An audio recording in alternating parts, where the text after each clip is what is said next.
नमस्कार दोस्तों। आज इस वीडियो के अंदर मैं एक बहुत इंपॉर्टेंट दिल्ली हाई कोर्ट का जजमेंट आपके सामने डिस्कस करने के लिए आया हूं। मतलब समझिए, आज ही ये जजमेंट आया है 27 दिसंबर 2025 को और मैं आज ही आपको ये अपडेट कर रहा हूं। जुवेनाइल जस्टिस एक्ट के कानून के बारे में तो आपने सुना ही होगा, जेजे एक्ट के कानून के बारे में। 2015 का ये कानून है। अब जेजे एक्ट के अंदर ना एक सेक्शन नंबर 52 आता है। अगर आपके पास बेयर एक्ट है ना, तो मैं आपको रिकमेंड करूंगा एक बार बेयर एक्ट भी ओपन कर लेना, उससे आपको थोड़ी अंडरस्टैंडिंग और क्लियर होगी। सेक्शन 52 कहता है कि भाई, अगर जुवेनाइल जस्टिस बोर्ड या कोई भी अथॉरिटी के द्वारा अगर कोई जजमेंट पास करा जा रहा है, उसकी आपको अपील फाइल करनी है, तो सेक्शन 52 में इसका प्रोसीजर बताया हुआ है।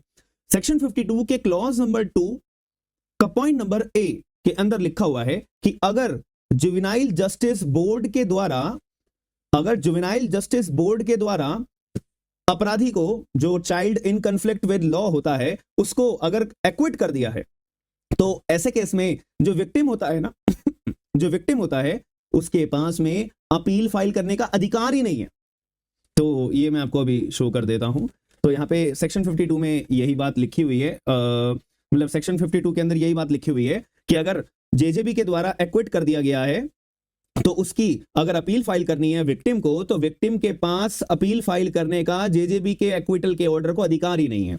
जैसे कि अभी मैं करंट मामला आपके सामने पेश करता हूं, तो करंट मामले के अंदर यही बात आई थी कि मान लेते हैं कि एक ए नाम का व्यक्ति है, ठीक है, ये मान लेते हैं जुवेनाइल है। इसके ऊपर चार्जेस लगे हैं कि भाई इसने अटेम्प्ट टू मर्डर करा है और रेप का अपराध करा है। तो ए नाम के व्यक्ति के ऊपर ये दो चार्जेस एफआईआर की धाराएं लगी हुई हैं, ठीक है, एफआईआर की धाराएं, आईपीसी की धाराएं लगी हुई, एफआईआर इन दो धारों पे दर्ज हो रखी है। अब पता लगा कि भाई ये तो जुवेनाइल है, तो कोर्ट में तो जाएगा नहीं मामला, जेजेबी के पास जाएगा, ठीक है। और विक्टिम कौन है? विक्टिम है, मान लेते हैं बी नाम की लड़की है। तो जेजेबी ने ए नाम के व्यक्ति को एक्विट कर दिया। अब बी नाम की व्यक्ति, जो ये विक्टिम है, इसके जो घर वाले हैं, मम्मी फादर, ठीक है, वो दुखी है कि भाई एक्विट कर दिया गया है इसे, तो ए नाम के व्यक्ति को सजा मिलनी चाहिए थी। तो अब ये चाहते हैं कि अपील फाइल करना है, कि जो जेजेबी ने अपना फैसला दिया है उसकी अपील फाइल करना है। तो यहाँ पे जेजेबी एज पर सेक्शन 52 आप अपील फाइल नहीं कर सकते हो। कितनी अजीब बात है ये। तो यही बात लेके अपना जो लड़की है, इसके फादर और एनजीओ, वो अपना दिल्ली हाईकोर्ट के पास गए थे। तो यहाँ पे दिल्ली हाईकोर्ट के सामने क्वेश्चन आया कि क्या जो विक्टिम है, क्या वो चैलेंज कर सकता है एक्विटल के ऑर्डर को, जो जुवेनाइल का एक्विटल ऑर्डर पास करा गया है, और क्या विक्टिम जो है वो सर्टिफाइड कॉपी एक्विटल के ऑर्डर की मांग सकता है जुवेनाइल जस्टिस बोर्ड से। तो दिल्ली हाईकोर्ट ने इसका क्लियर आंसर दिया है। जेजे एक्ट के अंदर जो लिखी हुई बातें हैं, इनको ध्यान में रखते हुए, कि इसका नाम बहुत ध्यान में रख लीजिए। और आप में से जो भी लोग दिल्ली एपीपी की तैयारी कर रहे हो, दिल्ली जुडिशरी की तैयारी कर रहे हो, हरियाणा जुडिशरी की तैयारी कर रहे हो, तो भाई सब ये सिलेबस में आता ही आता है। दिल्ली एपीपी में नहीं आता, बट अभी पुराने सिलेबस में नहीं आता था। अब नया सिलेबस क्या आएगा किसी को नहीं पता, ठीक है। तो ये आप प्रायोरिटी पे रखना। सोशल एक्शन फोरम फॉर मानव अधिकार एंड अनदर, ये एनजीओ है, ठीक है, ये एनजीओ है, versus state of and city of Delhi. Delhi high court का जजमेंट है, 27 दिसंबर 2025 का ये जजमेंट है। क्या हुआ था, एक एक्यूज के खिलाफ इन धाराओं पे एफआईआर दर्ज हुई थी और जुवेनाइल को एक्विट कर दिया गया था जेजेबी के द्वारा 2015 में। और जो फादर थे विक्टिम के और साथ में एनजीओ, इन दोनों ने मिलकर चैलेंज करा दिल्ली हाईकोर्ट में, एक्विटल के ऑर्डर को चैलेंज करा। अब यहाँ पे सवाल आया अपना दिल्ली हाईकोर्ट के पास, क्या अपील जुवेनाइल के एक्विटल की हो सकती है? क्या विक्टिम जो है सर्टिफाइड कॉपी मांग कर सकता है? तो दिल्ली हाईकोर्ट ने बोला कोई भी अपील फाइल नहीं हो सकती, क्योंकि section 52 of juvenile justice act के अंदर ये बात लिखा हुआ है। यहाँ पे देखो, मैंने मेंशन भी करा हुआ है, सेक्शन 52 ऑफ जेजे एक्ट ये साफ बोलता है कि जो एग्रीव्ड पर्सन है वो एक्विटल के ऑर्डर के अगेंस्ट में अपील फाइल नहीं कर सकता है। अच्छा, एक बात बताओ, मैं आपसे जनरल सवाल पूछ रहा हूं। मान लेते हैं कि कोई फैसले की अपील नहीं हो सकती है, तो और कोई तो रेमेडी होनी चाहिए।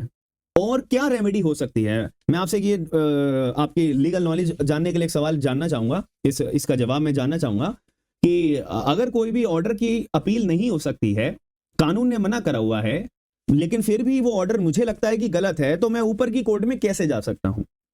ठीक है, हिंट दे सकता हूं, रिट पिटीशन फाइल कर सकता हूं, या मिसलियस पिटीशन फाइल कर सकता हूं, या अपना मैं रिवीजन फाइल कर सकता हूं हाई कोर्ट में, क्या कर सकता हूं?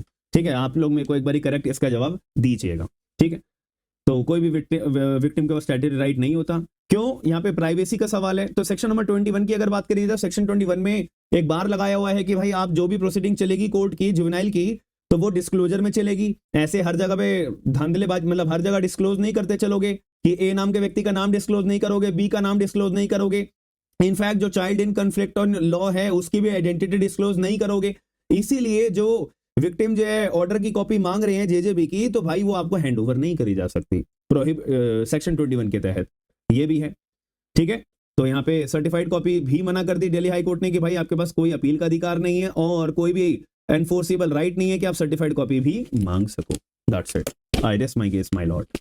तो ये होते हुए फिर मतलब मुझे तो थोड़ा सा अजीब लगा कि भाई एटलीस्ट सर्टिफाइड कॉपी दे दो ना यार, सर्टिफाइड कॉपी में नाम हाइड करके दे दो, ताकि बंदा जो है रिवीजन फाइल करेगा या रिट पिटीशन फाइल करेगा तो अपने मामले को बंदे का नाम भी ना डिस्क्लोज करते हुए, फैमिली कोर्ट में नहीं जाते अपील में, जाते हैं ना एक्स एक्स एक्स लिखते हुए पार्टीज का नाम, तो जेजेबी में भी तो जाने के लिए मतलब चलो अपील के लिए बाहर करा हुआ है, लेकिन सर्टिफाइड कॉपी तो दे सकते हो ना, ठीक है। बट मुझे लगता है कि सुप्रीम कोर्ट तक मामला जाना चाहिए, इसकी अपील सुप्रीम कोर्ट में लगनी चाहिए। आपका क्या मानना है एक बार मुझे कमेंट बॉक्स के अंदर जरूर बताइएगा। और इस वीडियो के माध्यम से कानून की एक नई मंशा आपने समझ में आई है आपको, तो मुझे जरूर बताइएगा। बाकी हमारा एप्लीकेशन है स्मार्ट एंड लीगल गाइडेंस, आपको सारे बैचेस हमने सारे बैचेस पे 65% ऑफ निकाला हुआ है 1 जनवरी 2026 तक। तो जो लोग इंटरेस्टेड हैं आप लोग ज्वाइन जरूर करिएगा। मिलते हैं नेक्स्ट वीडियो के अंदर। थैंक यू, धन्यवाद।